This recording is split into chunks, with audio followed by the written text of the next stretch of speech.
Bienvenue, bienvenido, willkommen in Brüssel. Wir von der Universität Innsbruck haben die Möglichkeit bekommen, Brüssel hautnah zu erleben. Was ist Brüssel? Wie kann Brüssel uns helfen?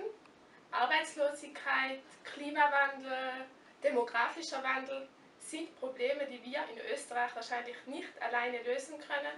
Umso wichtiger ist es, gemeinsam mit anderen Ländern Lösungen zu suchen und diese Vielfalt als Chance zu verstehen und gemeinsam etwas zu bewegen.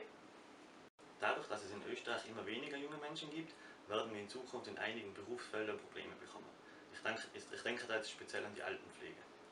Dieses Problem haben wir natürlich nicht nur in Österreich, sondern auch in einigen anderen europäischen Ländern. Und ich würde mir wünschen, dass wir in der EU gemeinsam eine Lösung dafür finden würden.